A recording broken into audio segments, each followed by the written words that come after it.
Well, 3 new laws took effect last month that are having an impact on thousands of Marylanders. Patricia Villone joins us now with the latest on the expungement efforts. Thank you so much for joining us, Patty. Thank you. And that's right. Those new laws took effect on October 1st, and it's estimated that up to 1 million residents could benefit from the changes. Last month, Baltimore City held the state's first clinic for people wanting legal assistance to fill out the necessary paperwork. Maryland's second clinic will soon be coming to Prince George's County. Are you hopeful now things might change? Well, it's just laid off my job July 20th, and these have come up with the previous employers, and I know it's going to come up again. It'd be a lot easier if it was shielded instead of having to explain it, because a lot of employers, frown upon any kind of conviction that you have on your record.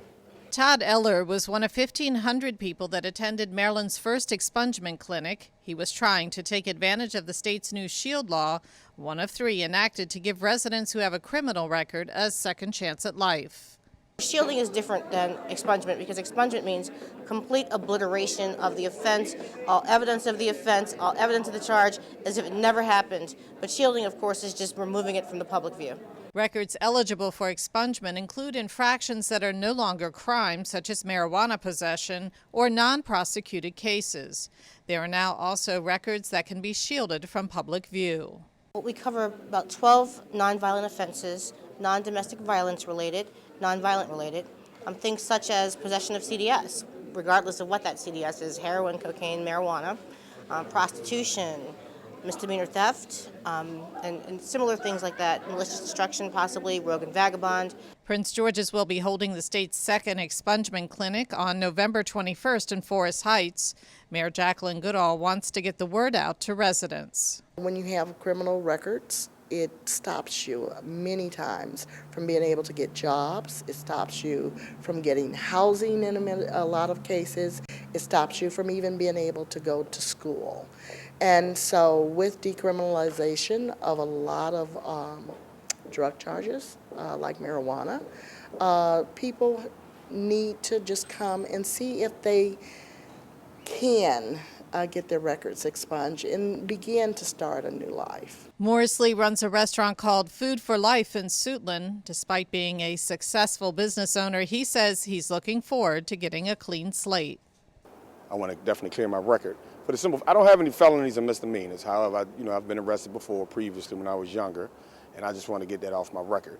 There are some caveats to the new laws. Public shielding does not include all crimes, and it must be more than 3 years since the last incident. Even though you can bundle those charges together, they must be from one jurisdiction only. So if you have a record in multiple regions, you must choose. It's a one-shot deal.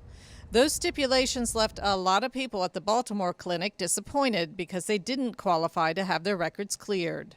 Of course, the heartbreak is when somebody comes in and the law hasn't gone far enough and we can't expunge their record. So something from 10 years ago, 15 years ago is defining who they are today. Is there anybody out there who would want to be defined by the worst thing they ever did?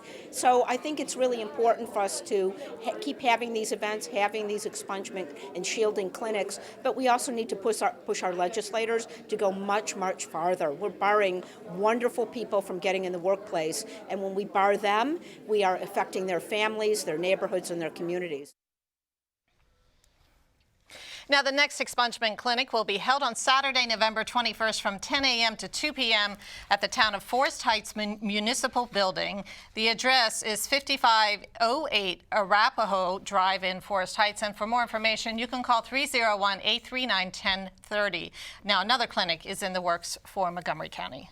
Now, what percentage of, folks that are in prison that will be affected by this are Prince Georgians? The ones in Maryland, they say it's about 30% of people. That's a pretty large chunk. It's a very large number, but that's not including all the people who are not in prison who have criminal records at this point in time, and that number is huge. And Patty, how long does this process take, actually?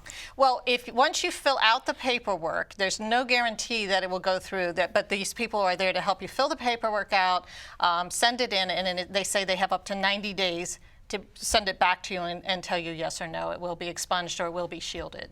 And what is this compared to ban in the box? That just came Ban the up box earlier. is something that was passed in the district in Prince George's and Montgomery counties. They all took effect or are taking effect at different time periods. That basically will allow you to get in the door. So in other words, they cannot ask you about your criminal past when you fill out a job application. It will not get you the job, but it can get you into the door. And once you're in the door, if you get an interview, then they are allowed to ask you that information. But the real issue is that so many people were not even allowed to get their foot in the door because as soon as they heard you had a criminal record, they're like, psh, out. Great. So, Great. so hopefully this gets their foot in the door. Terrific. Thank you, Patty.